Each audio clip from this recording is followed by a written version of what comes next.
నమస్తే. ఇన్నాళ్ళు నన్ను సపోర్ట్ చేస్తూ, ఎంకరేజ్ చేస్తూ మీ ప్రేమని నాకు అందిస్తున్న ప్రతి ఒక్కరికి కృతజ్ఞతలు. అలాగే ఈ వీడియో కూడా ఖచ్చితంగా మీకు ఉపయోగపడుతుంది. లైక్, షేర్ అండ్ సబ్స్క్రైబ్ చేసి మీ సపోర్ట్‌ని నాకు అందించండి. అలాగే ఈ వీడియో పట్ల మీకున్న అభిప్రాయాన్ని కామెంట్ సెక్షన్‌లో కామెంట్ చేసి తెలియజేయండి. ఇప్పుడు వీడియోని చూద్దాం. నమస్తే, వెల్కమ్ టు అవర్ ఛానల్. నేను పద్మిని. ప్రస్తుతం మనతో పాటు astrologer, tarot card reader and crystal healer Anupama గారు ఉన్నారు. మాట్లాడదాం. అనుపమ గారు నమస్తే అండి. నమస్తే పద్మిని గారు. ఎలా ఉన్నారు అనుపమ గారు? బాగున్నానండి, థ్యాంక్ యూ. ఫైన్. అనుపమ గారు, పంచగ్రహ కూటమి, ఆ కూటంలోనే ఉన్నాం ఇప్పుడు. ఆల్రెడీ పంచగ్రహ కూటంలోనే ఉన్నాము. చాలా మంది చెప్పేది ఏంటి అంటే పంచగ్రహ కూటమి 5th and 6th వస్తోంది అని అంటున్నారు, విచ్ ఇస్ నాట్ కరెక్ట్. షష్టగ్రహ కూటమి అప్పుడు జరగబోతోంది. బట్ ఇప్పుడు ప్రెసెంట్ మాత్రం ఎప్పటి వరకు ఉందండి పంచగ్రహ కూటమి? 5th మనకి పంచగ్రహ కూటమి 15th వరకు ఉంటదండి. సో జూన్ 15th వరకు పంచగ్రహ కూటమిలోనే ఉంటాం మనం. రైట్. అసలు ఈ పంచగ్రహ కూటమి ఏ గ్రహాల ద్వారా ఏర్పడుతోంది? అలాగే షష్టగ్రహం అంటే 6 గ్రహాలు, మరి ఆ షష్టగ్రహ కూటమి ఎప్పుడు ఏర్పడుతోంది? ఏంటి దీనివల్ల? అంటే గ్లోబల్ గా ఏమైనా ఇంపాక్ట్స్ ఉంటాయా? పర్సనల్ ఇండివిజువల్ గా మన లైఫ్స్ లో కూడా ఏమైనా ఇంపాక్ట్ ఉంటుందా? What is your analysis Anupama గారు? షష్టగ్రహ కూటమి అయితే మనకి రేపు ఆల్రెడీ జూన్ 1st కి యురేనస్, మనం చాలా మంది నెగ్లెక్ట్ చేస్తారండి. వేదిక్ ఆస్ట్రాలజర్స్ యురేనస్ ని కన్సిడర్ చేయరు, వెస్టర్న్ లో కన్సిడర్ చేస్తారు. కానీ వేదిక్ లో కూడా మనం కన్సిడరేషన్ ఎక్కడ తీసుకోవాలంటే మండేన్ ఆస్ట్రాలజీ, అంటే గ్లోబల్ ఈవెంట్స్ ప్రెడిక్షన్స్ చేయడానికి మనకి ఈ ప్లానెట్స్, అవుటర్ ప్లానెట్స్ మనకి చాలా ఇంపార్టెంట్ అయిపోతాయి అన్నమాట. For example Neptune, Uranus, Pluto, ఈ 3 గ్రహాలు రవికి దూరంగా ఉంటాయి, పృథ్వీ పైన ఎఫెక్ట్స్ పడవు అని అనుకుంటూ ఉంటాం మనం. లేదండి, పడతాయి. డెఫినెట్లీ పడతాయి. అంటే ఇవి జనరేషనల్ గా చేసే చేంజెస్ అన్నమాట. ఒక కంప్లీట్ ఒక జనరేషన్ ని మార్పు తీసుకొచ్చే ప్లానెట్స్ అన్నమాట ఇవి. సో ఇంపాక్ట్ కొద్దిగా తక్కువ కనబడుతుంది డే టు డే రొటీన్ లో, కానీ ఎక్కువ కాలం ఉంటుంది కాబట్టి ఒక రాశిలో. ఎంతండి సుమారుగా యురానస్? ఇప్పుడు యురానస్ వచ్చేసి మనకి 84 సంవత్సరాలు పడుతుందండి మొత్తం ఒక రెవల్యూషన్ కంప్లీట్ చేయడానికి. అంటే ఏ రాశి నుంచి మొదలెట్టుకుంటే మళ్ళీ ఆ రాశి దగ్గరికి రావడానికి 84 years పడుతుంది. అంటే ఒక రాశిలో 7 సంవత్సరాలు ఉంటది అనమాట యురేనస్. సో ఇప్పుడు యురేనస్ వృషభ రాశిలోకి ఎంటర్ అయింది. మేషం అగ్నితత్వ రాశి నుంచి ఇప్పుడు భూతత్వ రాశిలోకి ఎంటర్ అయింది. అక్కడే ఆల్రెడీ మనకి కొన్ని గ్రహాలు ఉన్నాయి. గురువు, శుక్రుడు, బుధుడు, రవి, ఈ 4 గ్రహాలు ఉన్నాయి.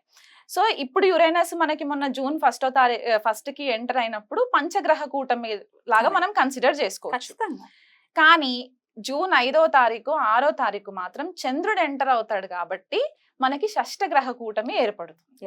సో జనరలీ ఆల్రెడీ మనకు ఒకసారి కోవిడ్ ఇన్సిడెంట్ జరిగింది కాబట్టి షష్టగ్రహ కూటమి అంటే రకరకాలుగా భయాలు ఉన్నాయి జనాలలో. అదే కోవిడ్ రావడం, లాక్డౌన్ రావడం, అట్లాంటి సిచ్యువేషన్స్ ఉండవు. ఎందుకంటే ఇక్కడ మనకి ఆ వాయుతత్వం ఎక్కడ కనిపించట్లేదు. అంటే బ్రీదింగ్ ఇష్యూస్ కి, వైరస్ స్ప్రెడ్ అవ్వడానికి అట్లాంటి ఇష్యూస్ కనబడట్లేదు. కానీ యురేనస్ అనే ఈ గ్రహం ఏంటి అంటే బేసికలీ మనకి కొద్దిపాటిగా హయ్యర్ వర్షన్ ఆఫ్ బుధుడు అని చెప్పుకోవచ్చు అనమాట. ఓకే, మనకి ఏరోస్పేస్ ఇండస్ట్రీస్ అవ్వచ్చు, sudden shocks, sudden earthquakes రావడానికి, భూకంపాలు రావడానికి, ఏదైనా సడన్ గా జరిగిపోవడానికి అన్నమాట. ఎందుకంటే రూలింగ్ వచ్చేసి కుంభరాశిని రూల్ చేస్తారు యురేనస్. మనకి తెలుగులో ఏమంటారంటే అరుణుడు అని కొంతమంది అంటారు, ప్రజాపతి అని కొంతమంది అంటారు, ఇంద్రుడు అని కొంతమంది అంటారు. సో ఇప్పుడు ఇంద్రుడి నేచర్ మనకి స్వతహాగా మైథలాజికల్ స్టోరీస్ తెలిసిన ప్రకారం అయితే కొద్దిగా అగ్రెసివ్ గానే ఉంటూ ఉంటారు. కాబట్టి ఈ ప్లానెట్ కొద్దిగా ఇరెటిక్ బిహేవియర్ ఉంటుంది అనమాట. అంటే రెబెల్ గా ఉండే ఛాన్సెస్ ఎక్కువ ఉంటాయి. ఆ డామినెన్స్ అంతా కూడా కొద్దిగా రెబెలియన్ గా ఉంటుంది అనమాట.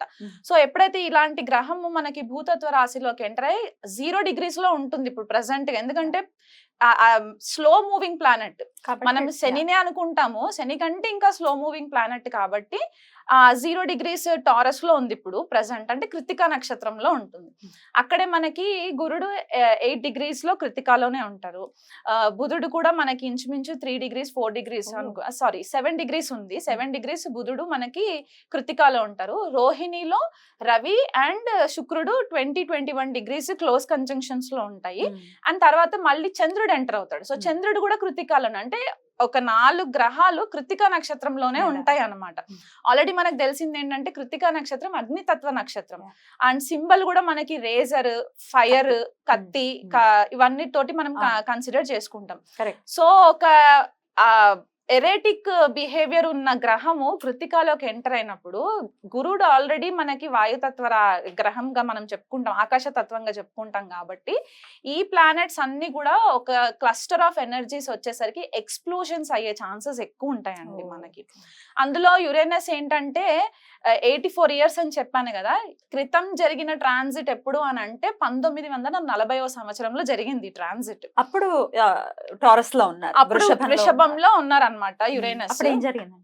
1940లో మనకి యాక్చువల్ గా సెకండ్ వరల్డ్ వార్ స్టార్ట్ అయిందండి. సెకండ్ వరల్డ్ వార్ స్టార్ట్ అయింది. ప్రేక్షకులు కావాలంటే వెరిఫై చేసుకోవచ్చు మన టైమ్ లైన్స్. సో 1939 అంటే ఆల్మోస్ట్ మేషరాశిలో నుంచి లీవ్ అయ్యి టారస్ లోకి ఎంటర్ అయ్యే టైం కంటే సెప్టెంబర్ 1939లో 1939వ సంవత్సరంలో మనకి సెకండ్ వరల్డ్ వార్ స్టార్ట్ అయ్యి అదొక 7 సంవత్సరాలు కంటిన్యూ అయ్యింది అనమాట. సో 46 వరకు మనకి అది కంటిన్యూయేషన్ లోకి వచ్చి అప్పుడు మనకి సెకండ్ వరల్డ్ వార్ మొత్తము ఒక పీస్ లెవెల్లోకి వచ్చింది. సో ఆ దేశాల పైన యుద్ధాలు జరగడం, రకరకాల ఇష్యూస్ మనం ఫేస్ చేసాము, ఫైర్ ఎక్స్ప్లోషన్స్ ఇట్లాంటివన్నీ చూసాం. సో ఇప్పుడు కూడా ఇంచుమించు వార్ వస్తుందా అంటే నేను 100% వార్ వస్తుంది రావాలని ఏం లేదు, వరల్డ్ వైడ్ గా ఎక్కడైనా వరల్డ్ వైడ్ గా ఎక్కడ. ఇప్పుడు ఓన్లీ మన ఇండియాకే జరగాలని లేదు కదా, గ్లోబల్ గా ఎక్కడైనా జరగచ్చు. ఇప్పుడు యుక్రెయిన్ లో ఆల్రెడీ ఎట్లాంటి వాతావరణం ఉందో మనకు తెలుసు. సో ఇది ఇంకొంచెం ఎన్హాన్స్ చేస్తుందని అనుకోవచ్చా ఈ గ్రహ కూటమి? అవునండి, అవుతుంది. యుఎస్ తోటి కూడా కొద్దిగా ఇష్యూస్ రావడము, యుఎస్ రష్యా యుక్రెయిన్ కి ఇష్యూస్ రావడము, మళ్ళీ ఇప్పుడు మనకి ఇక్కడ అరబ్ కంట్రీస్ లో కూడా మనకి కొద్దిపాటిగా ఇష్యూస్ రావడము, ఇండియా వైపు కూడా మనకి ఇప్పుడు ఇండియా ప్రకారం తీసుకుంటే మన భారతదేశ ఇండిపెండెన్స్ వచ్చిన చార్ట్ ప్రకారం చూసుకుంటే గనక మనది వృషభ లగ్నం అవుతుంది. సో లగ్నంలోనే మనకి షష్టగ్రహ కూటమి అనేది ఏర్పడుతుంది. ఈ రిజల్ట్ మనకి ఆ రోజే కనిపిస్తుందా అంటే ఆ రోజు కనిపించక్కర్లేదు. ఇది ఒక ప్రాసెస్, స్లో మూవింగ్ ప్రాసెస్ కాబట్టి it will take some time అన్నమాట. ఆ మొత్తం ఎనర్జీస్ అంతా కల్మినేట్ అయ్యి మనకు ఒక ఎండ్ రిజల్ట్ రావడానికి. కాకపోతే ఇక్కడ మనకి ఇంటర్నేషనల్ లెవెల్లో కూడా మనకి కొద్దిపాటిగా ఇప్పటి వరకు ఏదైతే మనకి ఆ ఫ్రీనెస్ ఉండిందో in terms of international leaders తోటి మనకి కమ్యూనికేషన్స్ అవ్వచ్చు, లేకపోతే మనకి వాళ్ళతో ఉన్న ఫ్రెండ్షిప్స్ అవ్వచ్చు, కొద్దిపాటిగా డిస్టర్బ్ అయ్యే ఛాన్సెస్ ఉంటాయండి. మన నేషనల్ లీడర్స్ కి కూడా కొద్దిపాటిగా థ్రెట్ ఉండే ఛాన్సెస్ కూడా ఉన్నాయి రాజకీయ నాయకులకి. అండ్ మనకి ఇంకొకటి ఏంటి అంటే ఇప్పుడు ఇండియా చార్ట్ అని చెప్పేసి అనుకున్నాం కాబట్టి మనకి నార్త్ లో ఎక్కువ ఇది చూసుకుంటే భూకంపాలు వచ్చే ఛాన్సెస్ మనకి నార్త్ లో ఎక్కువ కనబడుతూ ఉంటాయి. సో ఈ గ్రహాలన్నీ వీక్షణ మనకి వృశ్చిక రాశి పైన పడుతుంది. ఇప్పుడు అందరి కళ్ళంతా వృశ్చిక రాశి పైన ఉంటుంది అనమాట. ఎందుకు అంటే ఈ షష్టగ్రహాలన్నీ కూడా 7th ఆస్పెక్ట్ వృశ్చిక రాశి పైన పడుతుంది. కుజుడు ఆల్రెడీ మేషరాశిలోకి ఎంటర్ అయ్యి మేషరాశి నుంచి 8వ ఆస్పెక్ట్ వృశ్చిక రాశి పైన పడుతుంది. రాహు 9వ దృష్టి మనకి వృశ్చిక రాశి పైన పడుతుంది. అండ్ ఇక్కడ కుజుడు ఆల్రెడీ శని వీక్షణలోనే ఉన్నారు. సో మొత్తం 9 గ్రహాలు వృశ్చిక రాశి పైన పడుతుంది చూపు. అండ్ షష్టగ్రహ కూటమి మాత్రం వృషభ రాశిలో జరుగుతుంది. సో మన లైఫ్ లో ఎట్లాంటి ఈవెంట్స్ అంటే మనకి వృషభ రాశికి సంబంధించిన కారకత్వాలు, వృశ్చిక రాశికి సంబంధించిన కారకత్వాలు ఎఫెక్ట్ అయ్యే ఛాన్సెస్ ఉంటాయి. సో మనకి నార్త్ ఇండియాలో భూకంపాలు వచ్చే సంఘటనలు, సౌత్ ఇండియాకి వచ్చేసరికి ఎస్పెషల్లీ తెలుగు రాష్ట్రాలు, తమిళనాడు, కర్ణాటక, కేరళ ఇటువైపు ఫ్లడ్స్ వచ్చే ఛాన్సెస్ ఎక్కువ ఉంటాయి. వర్షాలు, సునామీస్, సైక్లోన్ ఎఫెక్ట్స్, దానివల్ల కొద్దిగా జన నష్టము. అండ్ మనకి ఇంకొకటి ఏంటంటే మనకి టారస్ వృషభ రాశి మనకి అగ్రికల్చర్ కి కూడా సంబంధించింది. అంటే పంటలు, పాడి పంటలు ఇవన్నిటికీ కూడా మనకి ఫుడ్ రిసోర్సెస్ కాబట్టి అక్కడ పంట నష్టం కొద్దిగా జరగడం, వర్షాల వల్ల, బీభత్సమైన వర్షాల వల్ల కొద్దిగా పంట నష్టం జరగడము. అండ్ టారస్ మనకి ఫైనాన్షియల్ రిజర్వ్స్ కూడా కదా. సో ఫైనాన్షియల్ గా కూడా మనకి కొద్దిపాటిగా డిస్టర్బెన్సెస్ రావడము, సడన్ చేంజెస్ రావడము, గ్లోబల్ అంటే మనకి ఇంటర్నేషనల్ లెవెల్ అండ్ మనకి నేషనల్ లెవెల్లో కూడా ఫైనాన్షియల్ రీస్ట్రక్చరింగ్ జరిగే ఛాన్సెస్ ఈ షష్టగ్రహ కూటమి ఎఫెక్ట్స్ వల్ల జరిగే ఛాన్సెస్ ఉన్నాయి. అండ్ అది కాకుండా స్పెసిఫిక్ గా ఇది ఎవరికి ఎక్కువ వర్తిస్తుంది అంటే ఇండివిజువల్ హారోస్కోప్స్ లో కూడా సడన్ గా ఫైనాన్షియల్ రిసెంట్మెంట్ రావడము. అండ్ ఇంకొకటి ఏంటి అంటే స్టాక్స్ లో ఇన్వెస్ట్మెంట్స్ చేస్తూ ఉంటారు కొంతమంది.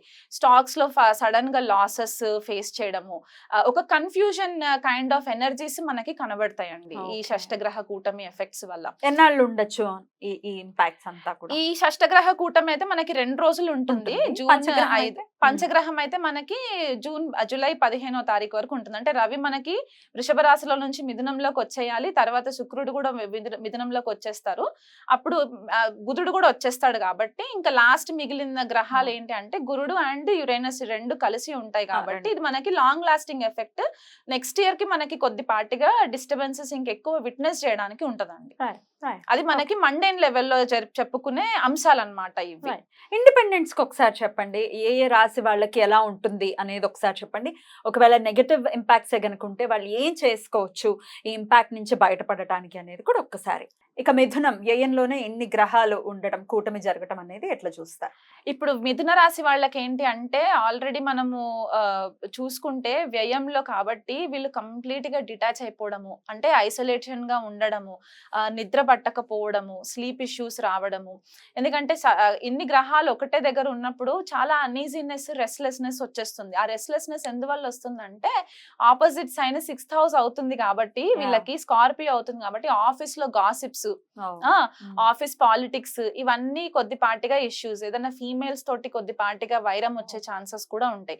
అంటే ఇమ్మెచ్యూర్ డిస్కషన్స్ చేయడము, బుధుడు కూడా కలిసి ఉన్నాడు కదా శుక్రుడితో, సో కొద్దిపాటిగా మనకు అక్కడ ఆ డిస్టర్బెన్సెస్ కనబడడానికి కూడా ఛాన్సెస్ ఉంటాయి.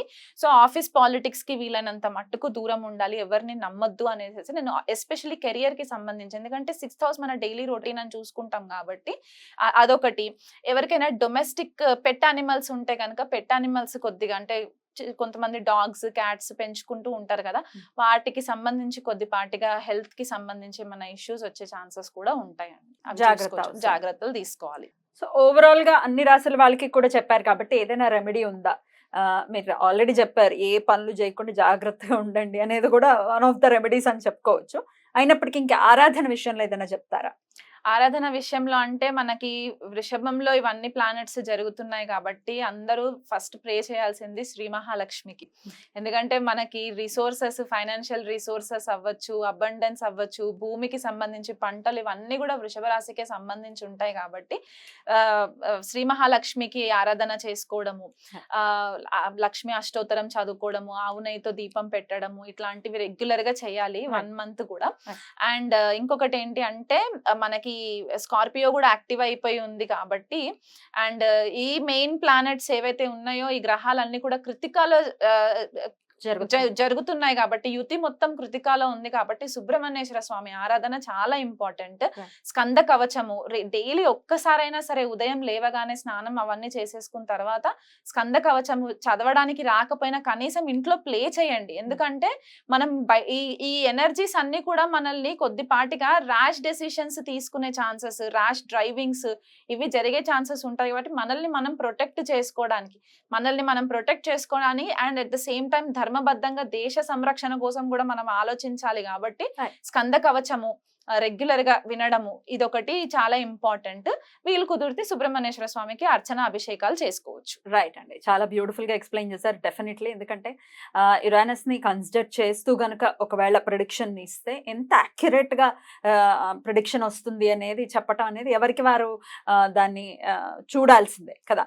చాలా మంది కన్సిడర్ చెయ్యరు, కానీ ఇంత మేజర్ రోల్ ని ప్లే చేస్తారు. యురేనస్ అవ్వచ్చు, నెప్ట్యూన్ అవ్వచ్చు, డెఫినెట్ గా రోల్ ని ప్లే చేస్తారు. మీరు కూడా మీ ప్రిడిక్షన్స్ లో మీరు చూస్తారా? చూస్తానండి, డెఫినెట్లీ చూస్తాను. అంటే మనకి యురేనస్ ఆస్ట్రాలజీకి చాలా ఇంపార్టెంట్ ప్లానెట్ అన్నమాట, జ్యోతిష్య విద్యకి అండ్ ఏరోస్పేస్ ఇండస్ట్రీకి కూడా చాలా ఇంపార్టెంట్. ఎందుకంటే కుంభరాశిలో రూల్ చేసినా సరే శతభిష నక్షత్రం మనకి యురేనస్ కి కన్సిడర్ చేస్తారు బేసికల్ గా. అండ్ మనకి ఇక్కడ వృశ్చిక రాశిలో ఉచ్చ పొందుతారు అండ్ వృషభంలో నీచబడతారు.